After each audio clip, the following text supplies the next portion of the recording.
Okay, ladies and gentlemen, this is the review of the answers of the Unit 1 practice test that goes with the first 5 strategies in TABE Language E. I'm going to be going over these answers.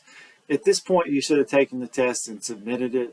You won't have access to this video unless you've done that, and I have seen your practice test. But certainly keep watching this video because I'm going to go through the 24 questions and give you the correct answers. And also explain how you can arrive at those answers. So keep your own copy of the test open as I go through this and check and just kind of see how you did. At this point, I should have a pretty good idea of how you're doing with practice testing and can give you a little bit of feedback too. So if you have any questions about the process at this point, then you have my email, lanewman@southark.edu. Okay, let's get started. So number 1, we're looking for a pronoun and its antecedent, or in other words, the word it describes. And so our answer here is B.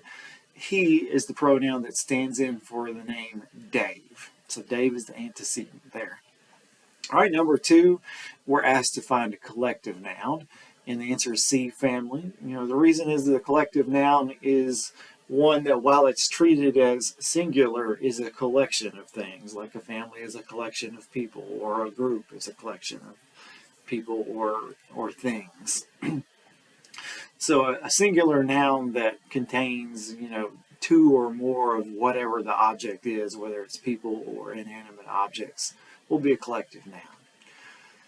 Okay, number 3, which word correctly completes the sentence? It's C, children, which is the correct irregular plural form of the noun child.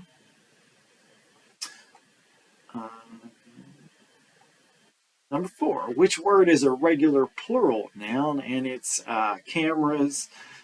Boys is a possessive, teeth is an irregular plural, smiles is a verb, basically, the end of a verb phrase. So cameras, we need a noun and we need it to have an S if it's going to be a regular plural.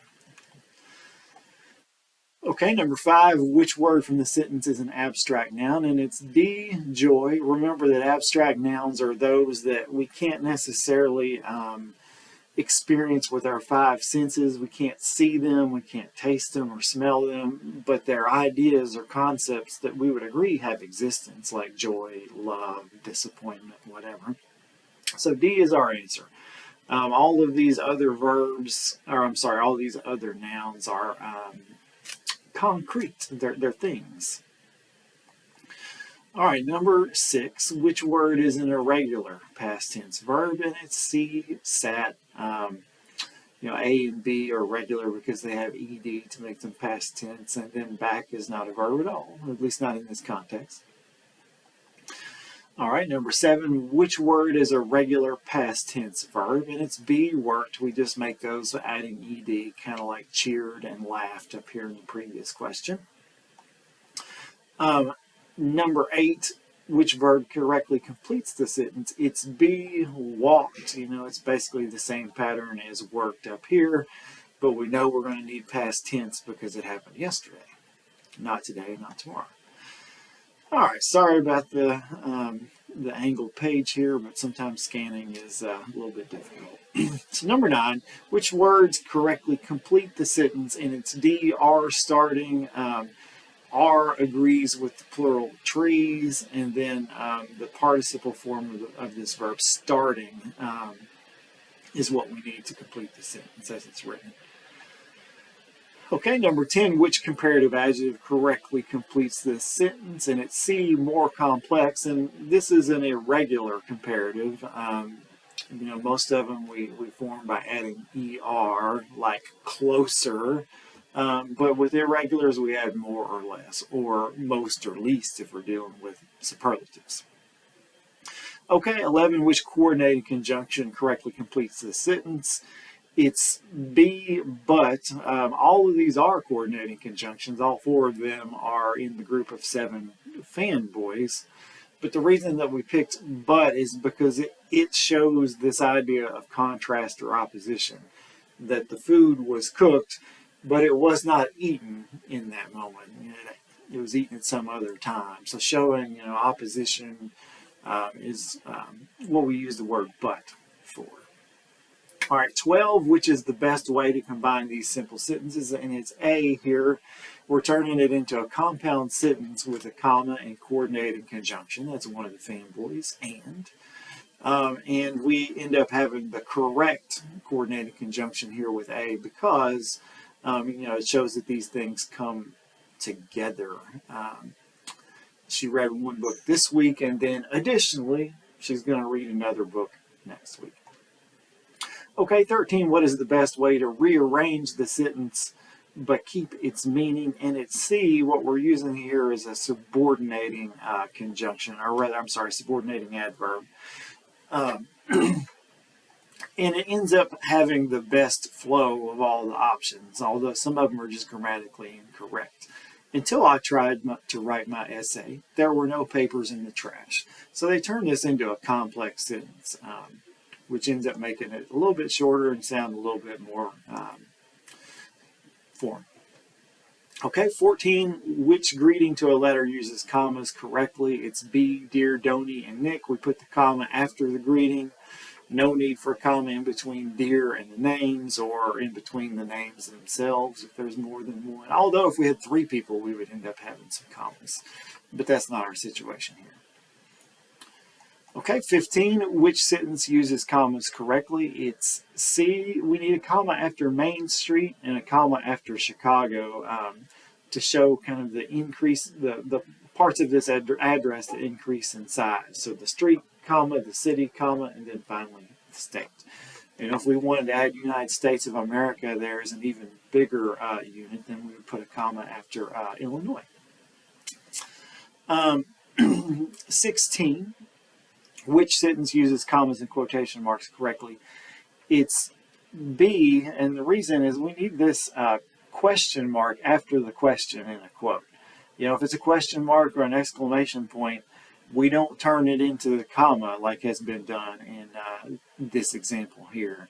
We retain the question mark so that it's clear that it is a question. So the question mark replaces the comma if it's a question or if it's an excited statement that needs an exclamation point also. Okay, 17, which sentence correctly uses a contraction? B, and it's a contraction of it is. I don't think we've talked about this specifically, but don't confuse this word with the its without an apostrophe, which is actually a possessive pronoun. We worked with possessive names yesterday, or rather I recorded it yesterday. I don't know when you reviewed it, hopefully in the recent past. But this is the only one that's written correctly. This one's not a contraction at all. This one's a misspelled contraction, another misspelled contraction. We need to drop the I if we're going to have the apostrophe S. So this is the only one that's correct. Okay, 18, which word is a possessive? And it's B, kins. This is a regular possessive. We just had apostrophe S, singular, one person. Kin is only one. Okay, 19, which sentence has errors in capitalization? And it's B, sentence 2. We need to capitalize the brand name Raisin Bran. So both words, raisin and brand, in the sentence. All right, 20, which newspaper article is written correctly? Well, they're all in quotation marks as they're supposed to be for newspaper articles. But C is the answer because it correctly does not capitalize this preposition on. If you'll remember, in titles, we don't capitalize articles, prepositions, or conjunctions like and or but, unless they're the beginning of the title. Like the is an article. If it's at the beginning, we're going to capitalize it, but if it appears somewhere else in the title, we will not. So C is putting that on display. It's in quotation marks. We capitalize all the words in this title except those short prepositions, conjunctions, and whatever the third one was. I'm sorry, it's early. Articles, that's what it is. Like the, and. All right, 21, which word from the sentence has the same sound pattern as squeak? And it's B, peak. Easy to hear if you say them out loud in your mind. 22, which word is spelled with the same ending as constant, A-N-T, and it's distant. So this is just kind of a matter of mashing up, the last letters, the last suffix and constant, or the suffix and constant, and comparing it to the suffixes in the other words.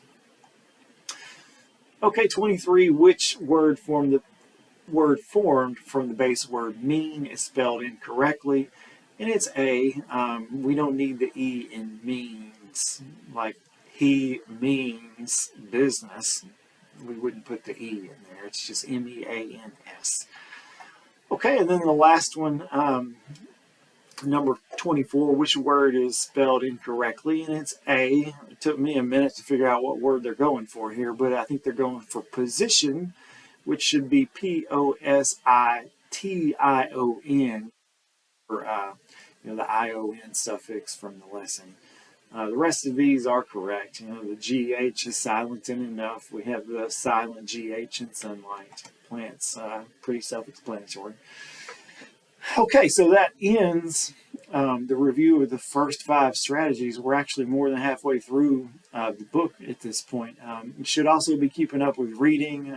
Language is not the only course you need to be taking to prepare for your post-testing in language arts. So make sure you're keeping a pretty good pace in reading, about equivalent, about the same speed that you're going through language. So that when you do have the hours to post-test, that you'll be ready to test in both language, which is mostly English grammar, organization of writing and ideas, and then reading, which is a little bit different. It's reading passages and being able to determine main ideas, the evidence that supports those main ideas, being able to plan your own writing. Certainly you'll be asked questions about planning writing, but when you get to the GED itself, you'll have to do a little bit of writing. So the bottom line is, make sure that you're making good progress in the Canvas reading class, just like you're making good progress here in the language class, so that you stay on track for your testing and your grader goals. Okay, I'll see you with strategy 6, and we'll be changing directions just a little bit, but we'll be in the same book. All right, thanks for listening.